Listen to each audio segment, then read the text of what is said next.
Hello and welcome back to the Not the Old Firm YouTube channel. My name is Ben Banks. Today's video just a quick recap of the group stage section of the Premier Sports Cup for the season 2021-2022. It came about very fast, it's over very quickly as well. Most teams sort of playing 4 games in 10 days, a really fast start to the season for some clubs, perhaps too much, and we'll get onto that in a wee bit.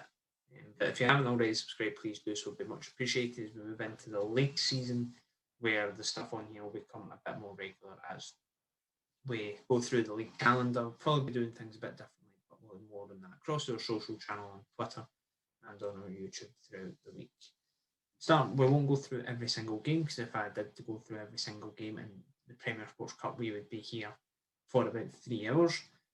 So we'll just go through the sort of highlights. Of course, the last 16 draws already been made. I suppose we'll start there after the final weekend of games. St Mirren's late goal against Partick Thistle to seal a 2-0 win, put them in the seeded section.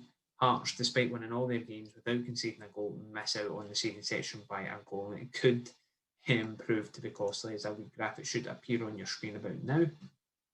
Rangers Dunfermline, Arbroath St Johnstone, Hibs v Kilmarnock, Ayr United, Dundee United, Celtic v Hearts, Raith Rovers Aberdeen, Dundee v Mull, and Livingston v St Mirren. A repeat of the last season's semi-final in the Betfred Cup, as it was called then, in that last fixture. All ties to be played 14th and 15th of August. So, yeah, pretty decent draw, I think. There'll be some teams happier than others. I think Hearts will be pretty miffed. They couldn't have really done much more. In the group stage, they're probably unfortunate that teams were handed 3-0 victories. Again, going into that in a wee bit. But yeah, very, very.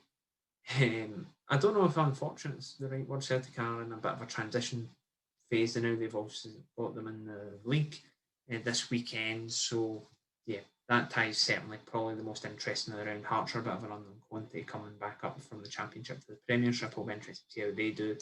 And Celtic are in a whole host of transitions all over the park. On top of that, Dunfermline, a decent day out, but will likely be on the end of probably quite a tough afternoon against Rangers, the way they've sort of started going to things in pre-season. Few all Premiership ties as well. Dundee v Mull will be tight. Livingston v St Mirren will be tight. And then you've got the few Premiership v Championship games as well. So be interesting to see how those pan out. In terms of shocks in the Premier Sports Cup group stages, there weren't all that many. Albion Rovers nearly caused a big one on the last weekend, albeit the game didn't really mean much against Hamilton. They were 2-0 up, and Hamilton eventually came back to draw 2 each. And then what followed was the most pointless penalty shootout ever for a bonus point, as by that point both teams were already out to the group stage. In terms of results that maybe altered things slightly, Airdrie v Mull was probably the standout scoreline. The Big Lanarkshire derby for the first time since 2007. Most expected Mull to just walk over Airdrie, win 2 or 3-0 very comfortably. It was the other way around. Airdrie won 2-0 very comfortably, and quite a shock, perhaps a bit of a reality check for Mull ahead of the new season. They eventually got through, but that victory for Airdrie has cost them a seeded section draw, albeit Dundee will be a very tricky task for Mull, despite them doing quite well there whenever they've played at Dens in recent years. But considering they could have maybe got the holders away from home, Celtic and Rangers away from home, Hibs Aberdeen, it's perhaps not as bad as it could have been. Albeit, I think the way the two teams are playing now, Dundee are playing some really nice stuff at the moment. I'd actually put Dundee as slight favourites for that game. So that'll be a fairly interesting one. But yeah, that was probably the shock of the round. There weren't all that many shocks, if I'm being honest. A lot of teams still getting into the swing of things, especially for the Championship League 1, League 2 teams. And the results you sort of would expect, while no team were particularly smashed at all. Like last season, you had St Johnstone win, I think, 7-0 against Beacon. None of that really happened this time. But every game was fairly tight, albeit the Premiership sides were always usually comfortable winners. And it was Mull who had the turn of being on the surprise result. And they had a sort of sticky group stage.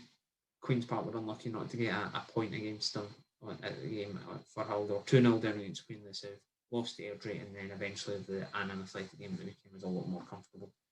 But definitely they got through anyway, so I suppose that's all that matters for Graham Alexander. So in terms of the other teams in the group, St Mirren got through with 12 points, as did Dundee United, as did Hearts. Probably the big thing for this one was the COVID call-offs and what that brought about. Ross County's full campaign in this was pretty much ended before it started. They had 2 COVID call-offs, forfeiting games 3-0. That pretty much rendered their campaign. They couldn't get through with 2-0 defeats, basically 2-3-0 defeats off the bat. So that pretty much killed their chances. And it was the same. Dumbarton's opener against St Mirren was forfeited 3-0. Pretty sure Dundee had a forfeit. Well, it was the forfeit, was a Ross County game that they got the 3 points from. That could have perhaps been a bit tighter with it all being 2 Premiership sides. A couple others in there as well. There was another 3-0 forfeit, but for a different reason. Command Field an ineligible player. Good luck saying that. But yeah, they didn't realise at the time that when they brought on Jordan Armstrong that he was actually ineligible, and they're 2-0 over East Kilbride. That got overturned and was eventually turned into a 3-0 East Kilbride win. Didn't affect them too much. They did get through the group eventually on the final day against Stranraer. But yeah, it just showed those call-offs and postponements and things had a big impact on sort of who went through and who didn't go through, perhaps more tellingly. Now, it'll be interesting to see if that carries on into the league season. You can imagine that not that this competition doesn't mean anything, but there'll be some teams who's very sole focused with for these games would have been pre-season friendlies. I think that was evident in a few of the games as teams rotated and things like that, especially in the latter stages when progression looked a bit more unlikely.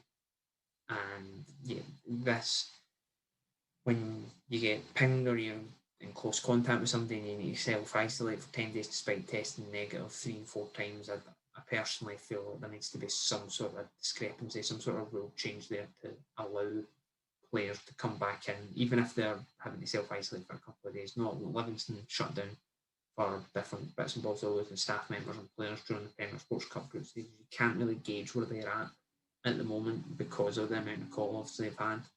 So yeah, it's if this carries on in the league season like this, especially with Society opening back up, I think it's August 9th, when Society fully opens back up, we're going to run into some serious issues in the league, and it'll be interesting to see how those play out, especially as we move into winter when viruses are more prevalent, etc., etc. But yeah, it should be fairly interesting. I think that's all we're going to cover on this. We've covered the last 16 draw, the sort of overview of the groups and the forfeits. I think that was about it. As we look forward to the league season now, it should be really good. I think promising news today as I record this on Monday the 26th.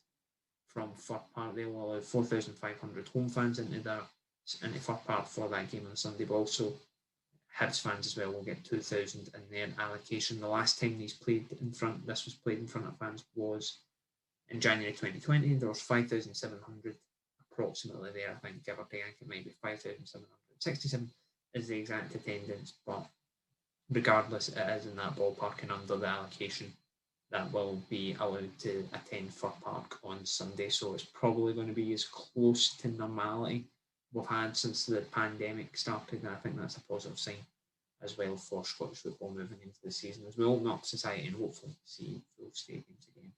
But that's all we get time for on this. We hope you have enjoyed. Just a quick snapshot of the Premier Sports Cup group stages. You'll maybe have noticed the reports are a wee bit shorter. We're going to be doing full kick-off and full-time updates on our Twitter. That'll all go back to normal from this week as we kick off the Premiership season. So we hope you enjoyed. Do remember to like this video, subscribe to the channel,